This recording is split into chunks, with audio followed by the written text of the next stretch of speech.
Hola chicos y chicas, les habla el profesor Edebaldo. Buen día. En este video vamos a continuar con el tema de transistores, específicamente el análisis de transistores en CA. Y bueno, en el video anterior les había hablado de los capacitores de acoplo y desacoplo. En este video les quiero mostrar cuál es el efecto en la señal que se quiere amplificar de los capacitores, ¿sale? Observen aquí que este es un circuito de polarización universal para transistor y tenemos nuestro voltaje de corriente directa que va a situar al transistor en un punto de operación Q que, bueno, puede estar en cualquiera de sus tres regiones, ¿no? Corte, región activa o saturación.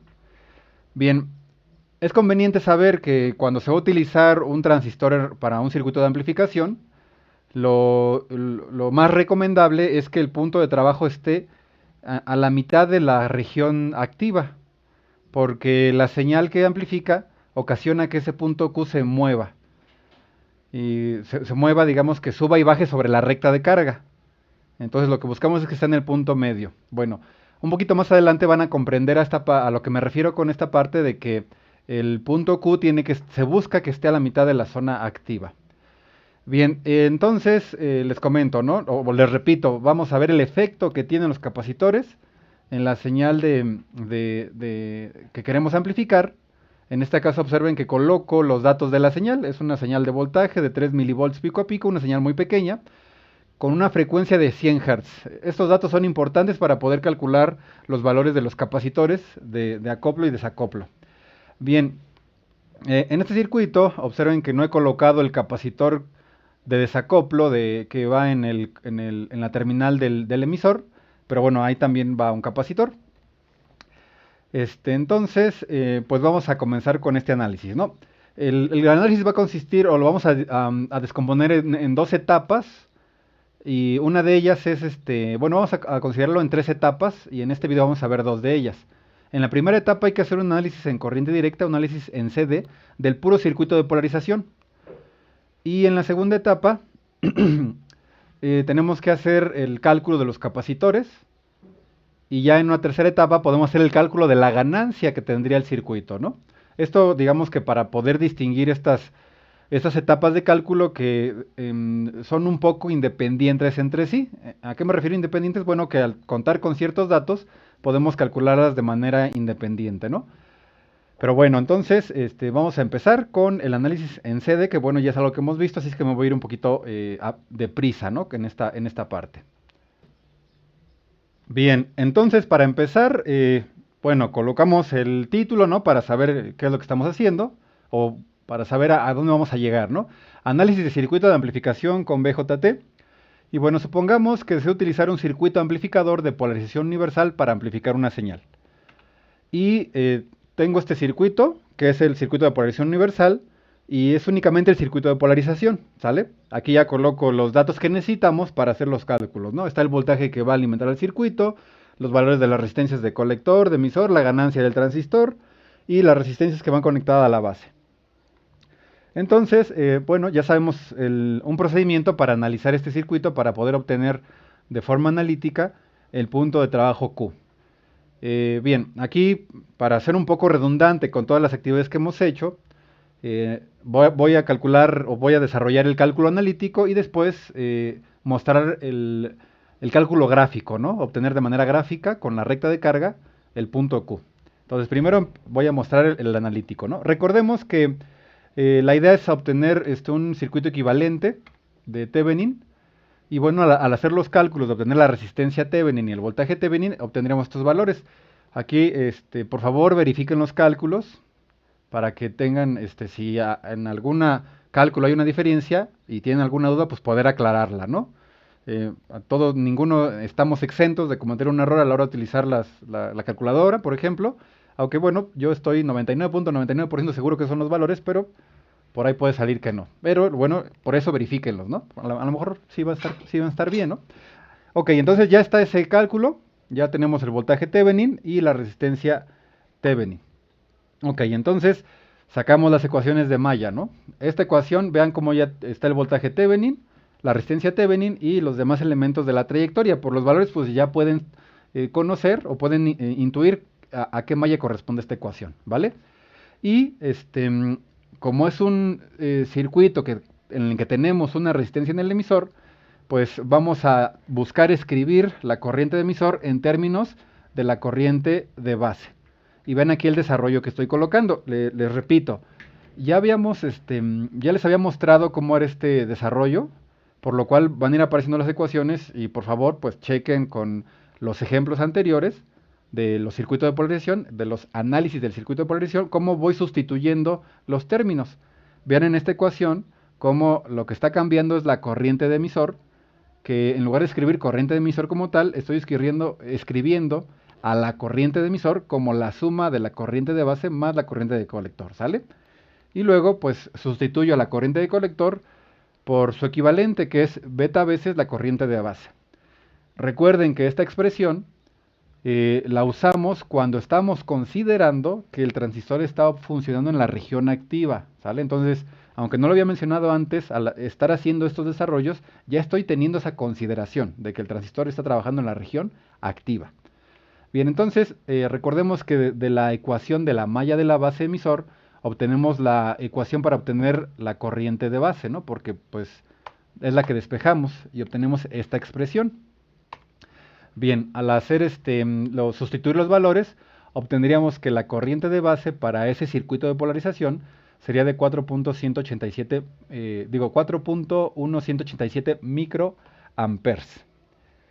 ¿Sale? Bien, pues con este valor podemos calcular la corriente de colector con esta ecuación, ¿vale? Y obtenemos que la corriente de colector sería de 1.091 miliamperes. Bien, lo siguiente va a ser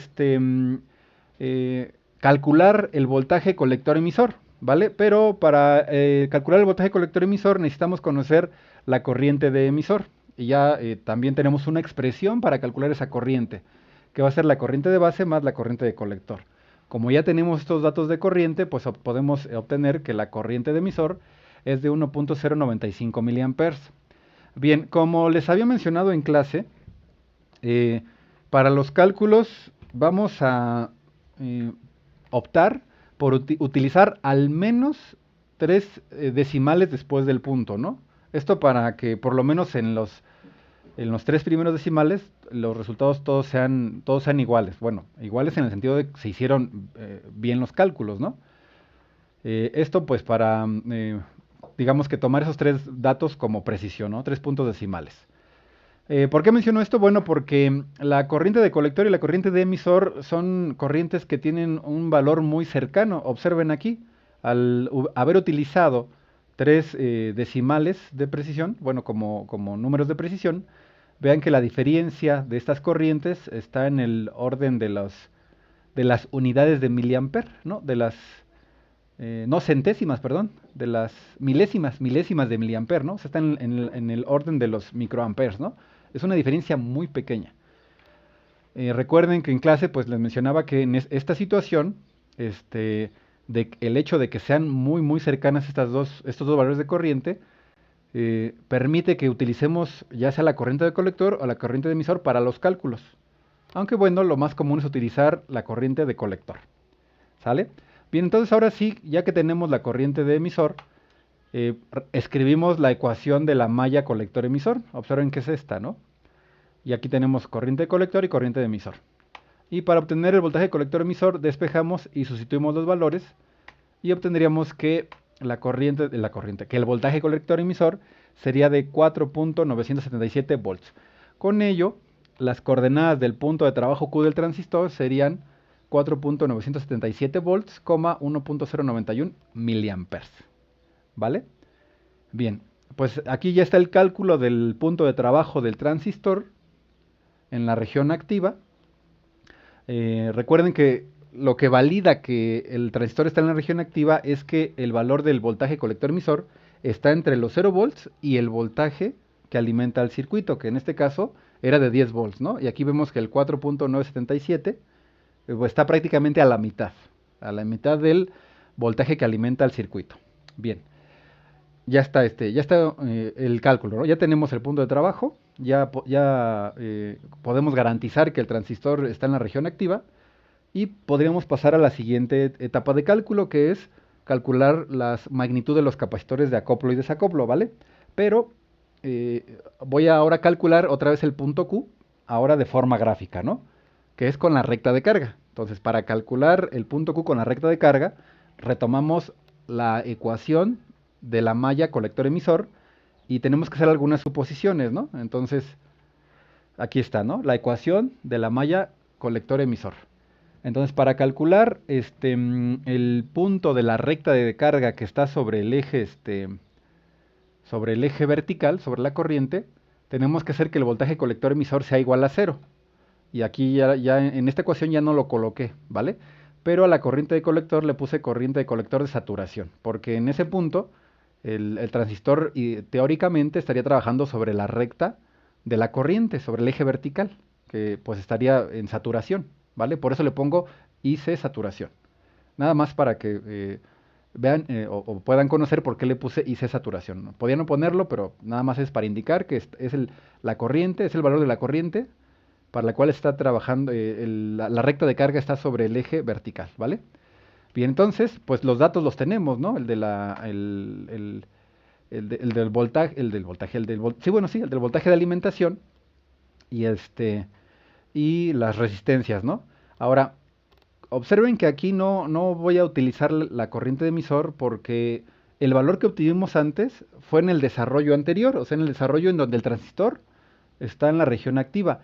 Pero aquí como el punto que estamos calculando es uno de los de la recta de carga, específicamente el que está sobre el eje vertical, sobre el eje de la corriente, para ese punto no hemos calculado la corriente de emisor, entonces no la tenemos. Ahora, lo que se hace es que es considerar que la corriente de emisor es igual que la corriente C, la de colector. ¿Por qué? Bueno, porque su diferencia es muy pequeña, ¿vale? Por eso. Entonces vean cómo aquí en esta ecuación ya no está la corriente de emisor porque estoy considerando que la corriente de colector es la misma que la de emisor y como es la misma factorizo o se factoriza, ¿no? De esta manera, la corriente que indica uno de los puntos de la recta de carga se calcula con esta fracción, ¿vale? Al sustituir los valores, obtendríamos que la corriente, el punto, uno de los extremos de la recta de carga estaría sobre el eje vertical en el valor de 2.174 miliamperes, ¿vale? Bien, eso ya está uno de los extremos de la recta de carga, ¿no? Luego, para el otro extremo, volvemos a tomar, bueno, para calcular el otro extremo, volvemos a tomar la ecuación de la malla colector-emisor. Y ahora, aquí vamos a hacer que las corrientes de colector sea igual a cero. Porque en este punto, el transistor estaría en corte, ¿vale? Estaría sobre el eje horizontal o sobre el eje del voltaje, ¿no? Pero como como ya he utilizado en este desarrollo, ya he utilizado que la corriente de emisor es igual que la de colector, pues también la corriente de emisor es igual a cero. Por lo tanto, el voltaje colector-emisor va a ser igual al voltaje que alimenta el circuito. Sería de 10 volts, ¿no? Entonces ya tenemos dónde va a estar colocado el otro extremo de la recta de carga sobre el eje horizontal, que sería en voltaje igual a 10 volts, ¿vale? De esta manera, si al uno de los puntos o al punto que está a la izquierda de la recta de carga le llamamos A, sus coordenadas serían 0 porque serían 0 en 0 volts y su coordenada vertical, o su segunda coordenada sería I corriente de saturación, ¿sale? Y colector de corriente de saturación, ¿vale? Esa sería la coordenada sobre el eje vertical. Y luego, si el punto B fuera el otro extremo de la recta de carga, pues sus coordenadas serían esas. El voltaje del colector emisor en corte, que serían los 10 volts, y corriente de colector de 0 amperes, ¿no? De esta manera, estas serían las coordenadas de ambos extremos, ¿no? Sería de un punto, vean, 0,2.174 miliamperes y el otro 10,0 miliamperes, ¿no? Y bueno, ya aquí ya tenemos las coordenadas de ambos puntos, ¿no? Entonces, les recuerdo que para poder obtener el punto Q de manera gráfica, tenemos que contar con con el método gráfico, tenemos que contar con esta gráfica, con la gráfica en color verde, que es la gráfica de la corriente de colector versus el voltaje de alimentación para una corriente de base, ¿vale? claro, con los datos podemos calcular los valores de la recta de carga, los extremos. Pero eso solamente nos sirven para trazar esta línea recta y ya lo que nos dice los valores de voltaje colector emisor y de la corriente de colector es la intersección de esa recta que trazamos con la curva del transistor, que en este caso es la curva verde, ¿vale? Bien, entonces, pues ya aquí está, ¿sale? Digamos que aquí estaría de manera gráfica si contamos con una curva de comportamiento de transistor. Bien, entonces aquí ya sería el punto de trabajo Q de manera gráfica y pues ya está, ¿no? Ya tenemos el análisis en CD y bueno, ahora vamos a pasar con a calcular a calcular los capacitores. Bien, bien, entonces retomo el circuito donde están los capacitores ya con la señal que queremos amplificar. Y bien, pues vamos a empezar, ¿no? Em, bueno, algo que hay que tener en cuenta a la hora de hacer de analizar estos circuitos es que la señal a la cual se va a conectar la salida del circuito es un componente o un dispositivo que va a tener una resistencia muy alta, de tal manera que no va a ocasionar efectos de carga, ¿sale? Y bueno, ya considerando eso, entonces hacemos el siguiente análisis, ¿no? Bueno, supongamos que la señal de salida se va a conectar a una resistencia de carga de 100 kilo ohms.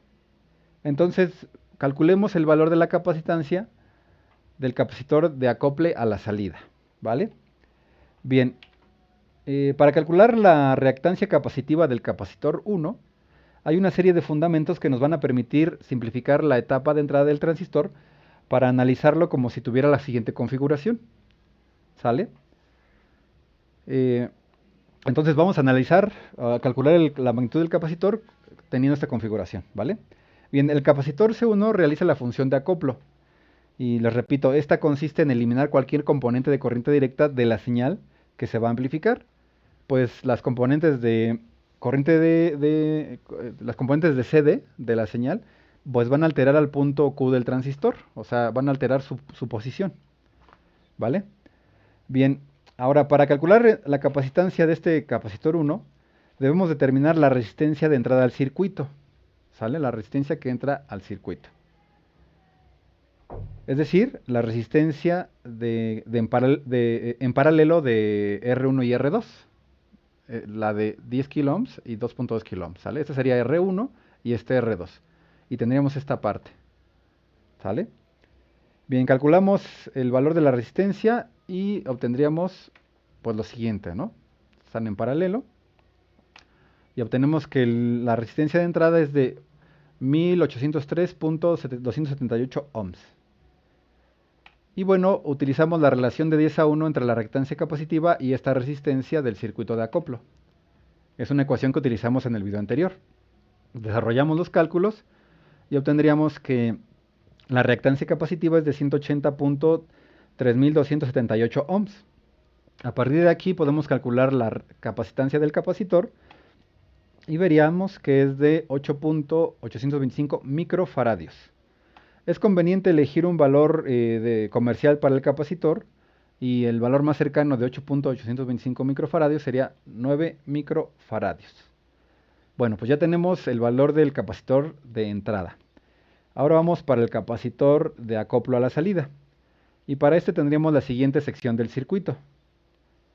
En este caso, para calcular la reactancia capacitiva desarrollamos los mismos cálculos, es decir, que la reactancia capacitiva del capacitor 2 es el 10% de la resistencia que, que alimenta el capacitor, por así decirlo, ¿no? En este caso la de 100 kilo ohms, que el 10% son 10 kilo ohms, ¿vale?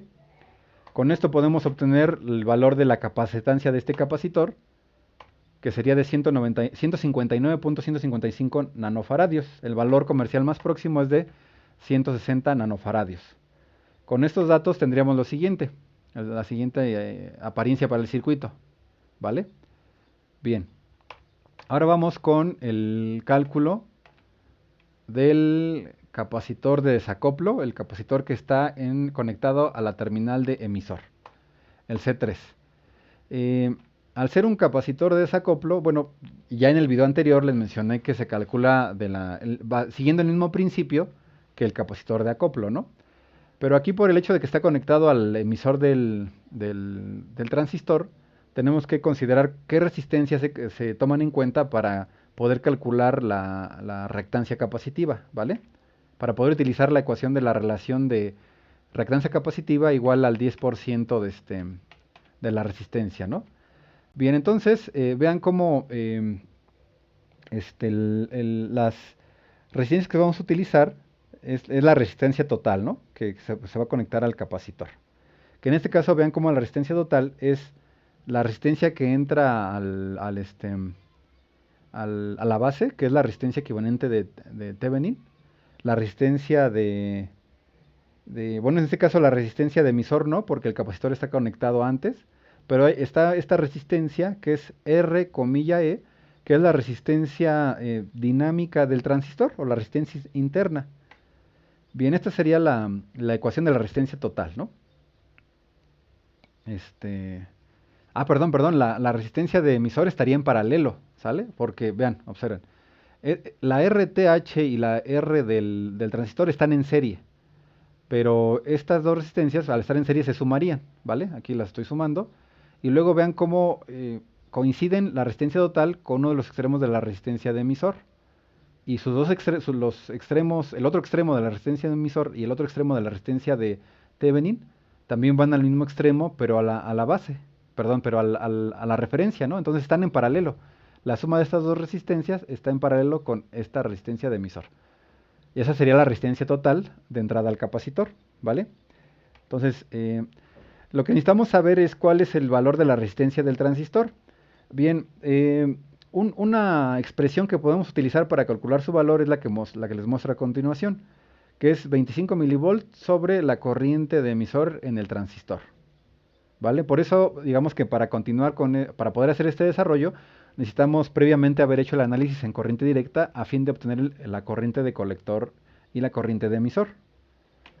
Bien, entonces, tendríamos, al utilizar el valor de la corriente de emisor, tendríamos que la resistencia interna del transistor sería de 22.83 ohms, ¿vale? Ahora, esta ecuación, si no mal recuerdo, la encontré en el libro de electrónica, de análisis de circuito de Boylestad, si no mal recuerdo. Ahí está indicada esta ecuación, ¿vale? La de resistencia del transistor es igual a 25 milivolts sobre corriente de emisor. Bien, entonces ya tendríamos la resistencia interna del transistor y usamos estos datos para obtener la resistencia total, que sería de 646.55 ohms. Por lo tanto, la reactancia capacitiva del capacitor de desacople, pues la calcularíamos empezando con esta relación, ¿no? Reactancia capacitiva menor que el 10% de la resistencia total. Desarrollamos los cálculos y obtenemos que la capacitancia para ese capacitor sería de 24.631 microfaradios.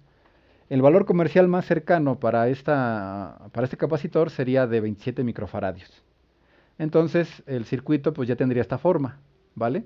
9 microfaradios a la entrada, bueno, el capacitor de acople de la entrada, 160 nanofaradios para el capacitor de acople de la salida y 27 microfaradios para el capacitor de desacople. Ahora, es importante conocer las limitaciones de los cálculos, o sea, de los que hemos hecho, ¿no? Porque hay que notar que los valores obtenidos para los capacitores están referidos a los 100 Hz de la señal que se va a amplificar. Hay que observar que para los 100 Hz, si calculamos la reactancia capacitiva, podemos ver que no es cero la reactancia capacitiva, ¿no? O sea, los capacitores no ofrecen una resistencia de 0 ohms, ¿no? Como un cortocircuito.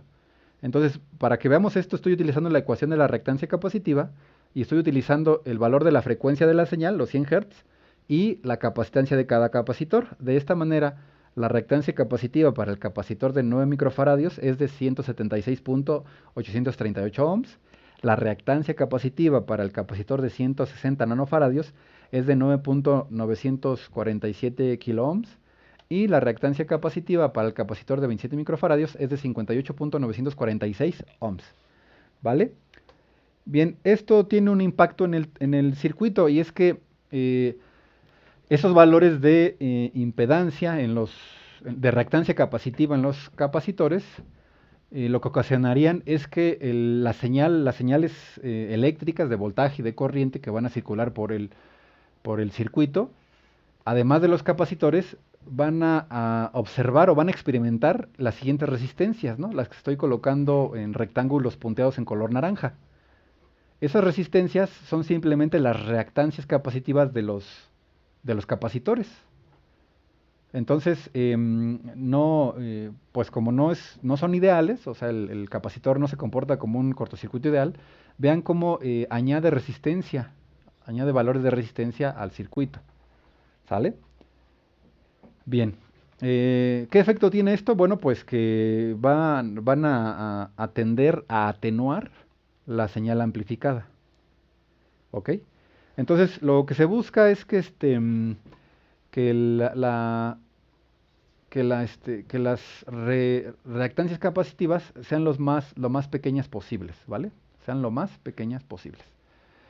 Bien, ¿y de qué va a depender eso? Pues depende de dos factores, de la frecuencia de la señal que se quiere amplificar y de la capacitancia del capacitor, ¿no? Entonces, pues siempre hay que buscar que, que sea lo más cercano a los 0 ohms, ¿vale? Bien, pues bueno, vamos a dejarlo hasta aquí este video para que no quede más extenso. Repasen lo que fuimos viendo, lo que el desarrollo que les fui comentando y que fui comentando a lo largo del video, claro, ¿verdad? Y ya si tienen dudas, por favor las comentamos en clase. Y pues nada, me despido, hasta pronto, excelente día. Bye.